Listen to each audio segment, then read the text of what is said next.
지난 수요일은 세월호 참사 10일주기가 되는 날이었습니다.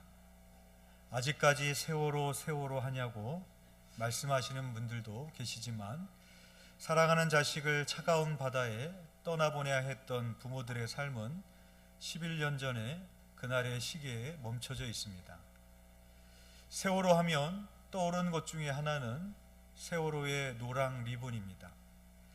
세월호 노랑 리본은 자식들이 살아서 돌아오기를 바라는 간절한 마음으로 시작되었다가 점점 시간이 흐르면서 다시 돌아올 수 없는 자식들을 잊지 않고 기억하자는 취지로 기억과 추모 그리고 책임의 상징이 되었습니다. 우리는 세월호 11주기를 맞이해서 그리고 세월호의 노랑 리본을 생각하면서 진정한 기억의 의미를 깨닫게 됩니다. 진정한 기억이란 단순히 과거의 일을 기억하고 회상하는 것이 아니라 그날의 일을 잊지 않고 마음에 새기고 행동하는 것입니다. 오늘 본문에도 사랑하는 사람을 떠나보낼 수밖에 없었던 여인들의 이야기로 시작하고 있습니다. 오늘 본문 누가복음 24장 1절에서 3절의 말씀입니다. 우리 함께 읽겠습니다. 시작. 안식 후 첫날 새벽에 이 여자들이 그 준비한 향품을 가지고 무덤에 가서 돌이 무덤에서 굴려 옮겨진 것을 보고 들어가니 주 예수의 시체가 보이지 아니하더라. 아멘. 안식 후 첫날 새벽에 여인들은 준비한 향품을 가지고 예수님의 무덤에 갔습니다. 그런데 예수님의 무덤을 막아 놓았던 돌이 굴려 옮겨져 있었고 무덤 안으로 들어가 보니 예수님의 시체가 보이지 않았습니다. 제 감리사 동기 목사님 중에 저하고 나이도 같고 가깝게 지내는 목사님이 있습니다. 그 목사님이 전에 있던 교회에서 사역할 때 한 성도님의 자녀가 한강에서 투신을 하여 자살을 했다고 합니다. 그래서 제 친구 목사가 그 성도님과 함께 그 성도님의 자녀의 시신을 찾기 위해 몇 달 동안 함께 다녔던 적이 있었다라는 이야기를 들은 적이 있습니다. 세월호 참사나 무한제주항공 참사와 같이 사랑하는 가족을 잃어버렸을 때 남아있는 유가족들의 간절한 소원 중에 하나는 죽은 시신이라도 찾기를 원하는 것입니다. 그런데 사랑하는 사람의 죽은 시신조차도 찾을 수 없다면 그것은 유가족들에게 슬픔이 배가 되는 것입니다.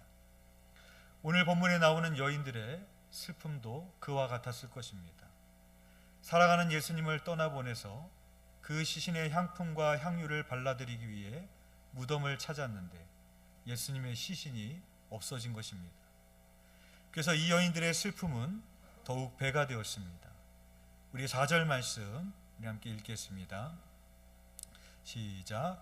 이로 인하여 근심할 때에 문득 찬란한 옷을 입은 두 사람이 곁에 섰는지라. 아멘. 여기서 근심이라는 단어, 헬라어 단어 아포레이스다이는 혼란에 빠지다, 갈피를 못 잡다 그런 뜻입니다. 여인들은 사랑하는 예수님을 떠나보낸 슬픔에 잠겨 있었는데 예수님의 시신까지 없어져 버렸고 예수님의 시신의 향품과 향유도 발라드릴 수가 없어서 큰 혼란에 빠지게 되었던 것입니다. 그때 나타난 천사가 여인들에게 어찌하여 살아있는 자를 죽은 자 가운데서 찾느냐 하면서 이렇게 이야기합니다. 우리 6절 말씀 함께 읽어보겠습니다. 시작. 여기 계시지 않고 살아나셨느니라. 갈릴리 계실 때에 너희에게 어떻게 말씀하셨는지를 기억하라. 여기서 오늘 본문에 중요한 단어가 등장하는데 그것은 기억하라라는 겁니다. 천사의 말처럼 이 여인들은 예수님의 추종자들이었고 예수님의 죽음에 대한 예언을 들은 적이 있습니다. 주님께서 십자가에서 죽으실 것이지만 다시 살아나실 것에 대해서 말씀하신 것을 기억하라라는 것입니다. 여기서 우리는 진정한 기억의 의미를 생각해 보게 됩니다. 성경에는 기억하라라는 말이 자주 등장합니다. 성경이 말하는 기억하라라는 말의 의미는 무엇일까요? 단순히 과거의 일을 머리로 인지하고 있는 것이 기억일까요? 예수님께서 십자가에서 죽임을 당하시기 전에 베드로에게 닭이 울기 전에 내가 나를 3번 부인하리라고 말씀하셨습니다. 예수님의 말씀을 들었던 베드로는 내가 주와 함께 오게도 죽는 데에도 가기를 각오하였다는 호언장담을 하게 됩니다.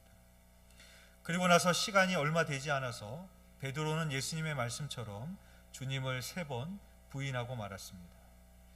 그때의 일을 성경이 이렇게 기록하고 있습니다. 누가복음 22장 61절에서 62절 말씀입니다. 주께서 돌이켜 베드로를 보시니 베드로가 주의 말씀 곧 오늘 닭 울기 전에 내가 3번 나를 부인하리라 하심이 생각나서 밖에 나가서 심히 통곡하니라. 베드로가 예수님을 3번 부인한 후에 예수님과 눈이 마주쳤습니다. 그때 예수님께서 자기에게 하셨던 말씀이 생각나서 밖으로 나가서 심히 통곡했습니다. 그러면 여기서 베드로가 주님의 말씀이 생각났다라는 것이 머리에 뇌에 기억력을 말하는 것이겠습니까? 아닙니다. 주님이 이 말씀을 하신 지 불과 몇 시간이 지나지 않아서 일어난 일입니다. 그러면 지금에야 예수님의 말씀이 생각났다라는 것은 어떤 의미일까요? 이제야 그 말씀이 내 마음속 깊이 새겨졌다라는 겁니다. 시편 119편 71절의 말씀입니다. 고난당한 것이 내게 유익이라 이로 말미암아 내가 주의 율례들을 배우게 되었나이다. 시편 기자는 고난당한 것이 내게 유익이라고 말합니다. 왜 고난이 우리에게 유익이 됩니까? 이로 말미암아 내가 주의 율례들을 배우게 되었나이다.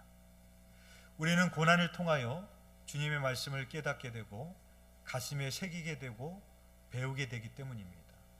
그래서 고난이 우리에게 유익이 된다라고 시편 기자는 말하고 있습니다. 이 말씀을 반대로 뒤집어 생각해 본다면 왜 시편 기자는 고난을 당하였을까? 하나님의 말씀을 잊고 살았기 때문입니다.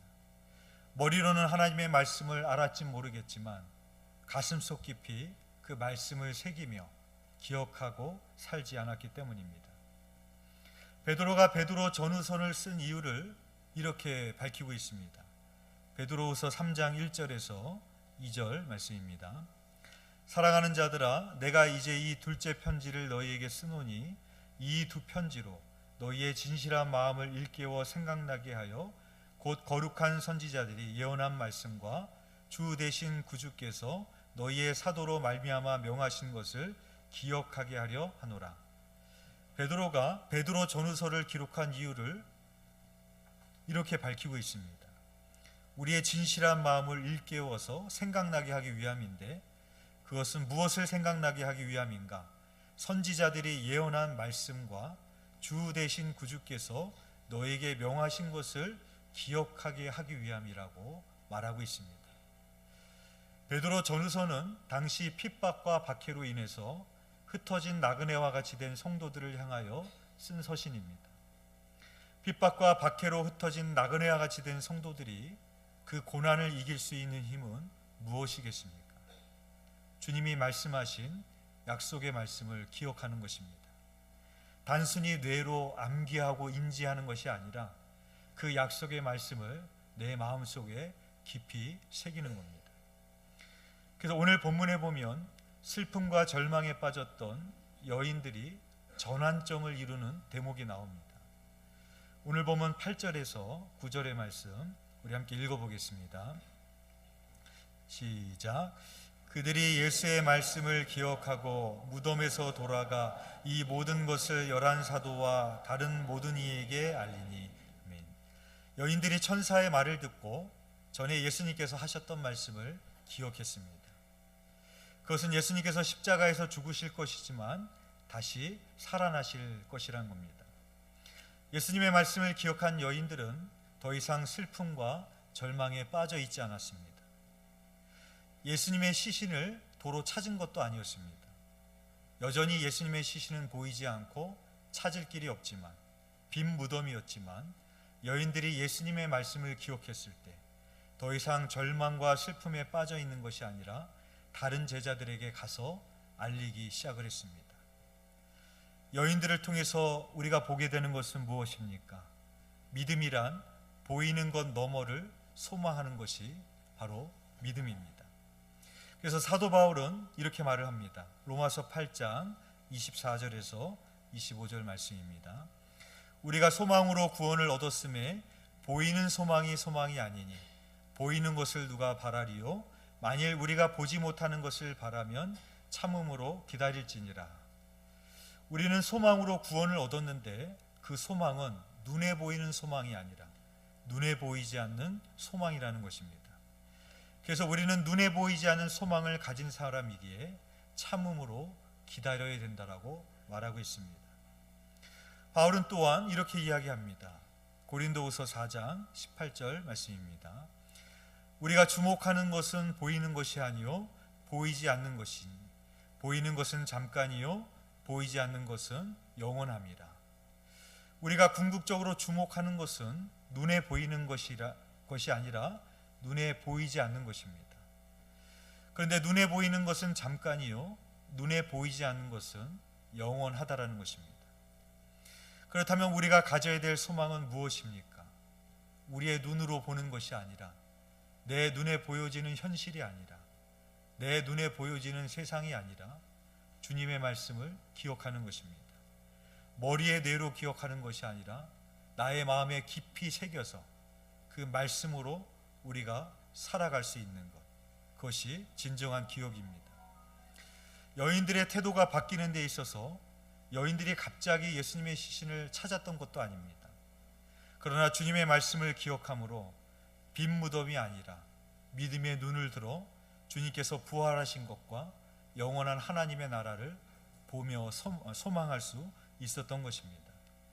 바라기는 환난과 고난 가운데서도 주님의 말씀을 깊이 새기시며 소망을 가질 수 있는 저와 여러분이 되시기를 주님의 이름으로 축복합니다. 여인들은 주님의 말씀을 기억하고 이 모든 사실을 열한 사도와 다른 이들에게 알리러 갔습니다. 여기서 우리는 또 하나의 기억의 의미를 발견하게 됩니다.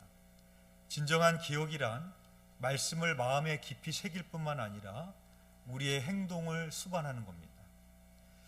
세월호 유가족들은 11년 전의 참사를 마음속에 새기며 사는데 그들의 기억은 행동으로 나타납니다.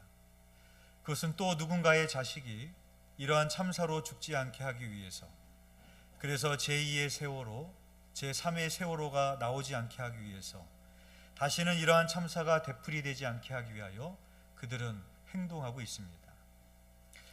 제자들은 행동하는 여인들로부터 주님이 다시 살아나셨다라는 소식을 듣게 됩니다. 우리 11절에서 12절 말씀 우리 함께 읽어보겠습니다. 시작. 사도들은 그들의 말이 허탄한 듯이 들려 믿지 아니하나 베드로는 일어나 무덤에 달려가서 구부려 들여다보니 세마포만 보이는지라 그 된 일을 놀랍게 여기며 집으로 돌아가니라. 아멘. 주님의 말씀대로 다시 살아나셨다는 소식을 들었던 사도들은 그들의 말이 허탄한 듯이 들려 믿지 않았습니다. 여기서 허탄하다라는 단어는 의학계에서 매우 심한 병을 앓는 사람이 헛소리를 하는 선망 증세를 가리킬 때 사용하는 용어입니다. 누가는 의사였습니다.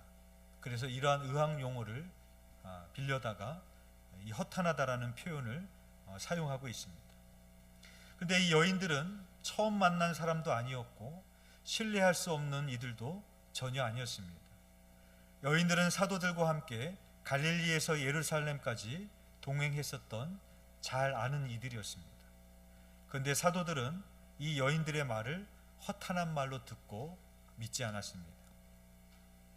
우리가 오늘 예배 후에 부활절 선물을 가지고 부활의 복음을 전하러 나갈 겁니다. 그런데 사람들은 우리가 주님의 부활을 전할 때 아직도 전근대적인 사고를 지녔네, 비합리적인 맹신자네, 우리를 그렇게 바라볼 것입니다. 그리고 우리의 말을 허탄하게 들을 것이고 조롱할 것입니다. 그러나 우리가 이것을 이상한 일로 여길 것도 없고 낙심할 필요도 없습니다. 왜냐하면 2000년 전에는 주님의 제자들조차도 그것을 허탄하게 여겼기 때문입니다. 오늘 우리가 주님의 부활을 전하러 나갈 때 우리의 말을 허탄한 듯이 듣고 믿지 않으려는 사람에게도 십자가와 부활의 복음을 이 여인처럼 담대히 전하는 저와 여러분이 되기를 소망합니다. 예수님께서 십자가의 죽음을 당하시기 전에 제자들에게서 십자가에서 죽으실 것과 다시 살아나실 것에 대해서 3번 말씀하셨습니다. 그러나 제자들은 예수님의 말씀을 들었지만 머리로는 기억하고 있을지 모르지만 주님의 말씀을 마음속에 깊이 새기지 않았기에 여인들의 말을 듣고도 믿지 않았습니다.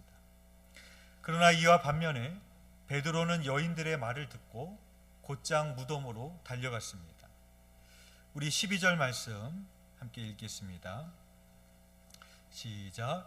베드로는 일어나 무덤에 달려가서 구부려 들여다보니 세마포만 보이는지라 그 된 일을 놀랍게 여기며 집으로 돌아가니라. 아멘.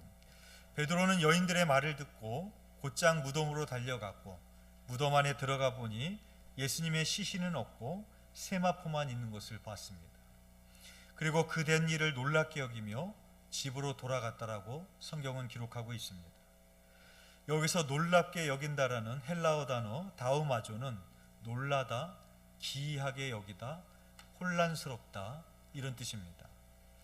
다른 제자들은 여인들의 말을 듣고도 허탄한 듯이 들려서 믿지 않았습니다.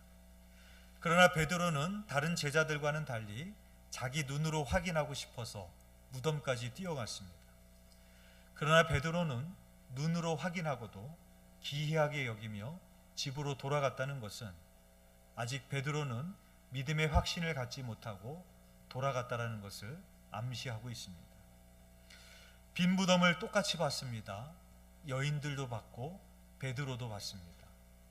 그러나 여인들은 빈 무덤을 보면서 예수님이 살아계심을 확신했지만 베드로는 빈 무덤을 봤지만 아직 부활을 확신하지 못했습니다. 주님을 믿지 않는 사람들이 이렇게 말합니다. 나에게 하나님을 좀 보여줘봐. 그러면 믿을게. 우리는 눈으로 주님을 보면 믿을 것 같지만, 기적을 보면 믿을 것 같지만 실상은 본다고 믿는 것이 아닙니다. 그래서 예수님은 내가 그의 손에 못자국을 보며 내 손을 옆구리에 넣어보지 않고는 믿지 아니하겠다라고 말하는 도마에게 너는 나를 본고로 믿느냐? 보지 못하고 믿는 자들은 복되도다라고 말씀을 하셨습니다.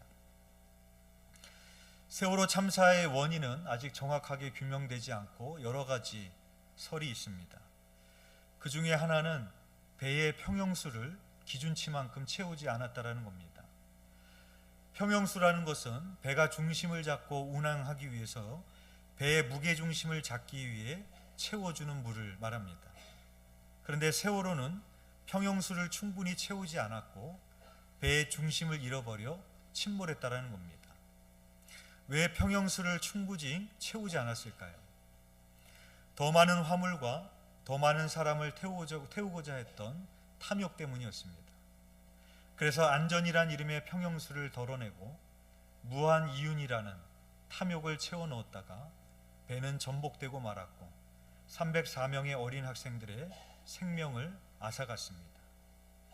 우리 안에 영적인 평형수인 말씀과 성령이 채워져 있는 것이 아니라 말씀과 성령이 있어야 될 자리에 탐욕으로 채워져 있다면 우리 또한 언제 침몰할지 모르는 세월호와 같은 인생이 되고 말 것입니다. 요한복음 7장 37절에서 38절 말씀입니다. 명절 끝날 곧 큰 날에 예수께서 서서 외쳐 이르시되 누구든지 목마르거든 내게로 와서 마시라. 나를 믿는 자는 성경의 이름과 같이 그 배에서 생수의 강이 흘러나오리라. 사랑하는 교회 여러분, 죽은 이들이 다시 돌아올 수 없다라는 아픔은 뼈저리지만 예수님께서 부활하심으로 우리에게 생명의 길을 열어주셨습니다. 절망과 좌절에 빠져있던 제자들이 부활하신 예수님을 만난 후 담대한 믿음으로 세상을 변화시켰던 것처럼 우리도 주님의 말씀을 기억하며 그 말씀을 마음속에 생각하며 행동하며 부활의 신앙으로 승리하시는 저와 여러분이 되시기를 주님의 이름으로 축원드립니다. 기도드리겠습니다. 사랑하는 은혜가 풍성하신 하나님 아버지, 오늘 말씀을 통하여 우리가 제자처럼 살아가고 있음을 보게 됩니다. 주님의 말씀을 머리로는 알고 있지만, 많이 들었지만 우리의 마음속에 깊이 새기지 못하고 우리의 믿음이 되지 못하여 행동하지 못하고 슬픔과 절망을 만날 때마다 부활이 없는 것처럼 좌절하고 쓰러지는 우리들의 모습을 봅니다. 우리의 믿음이 여인과 같이 전환점을 이루는 오늘 부활절이 되게 하여 주시옵소서. 우리에게 약속하신 그 말씀이 오늘 우리 마음속에 심겨지고 새겨지게 하여 주시사, 우리가 저 영원하신 하늘나라에서 주님을 만나는 그날까지 이 땅에 사는 동안에도 그 부활의 소망으로 승리하며 살아가는 저희들 될 수 있도록 인도하여 주시옵소서. 함께하여 주실 믿사오며 예수 그리스도 이름으로 기도드렸사옵나이다. 아멘.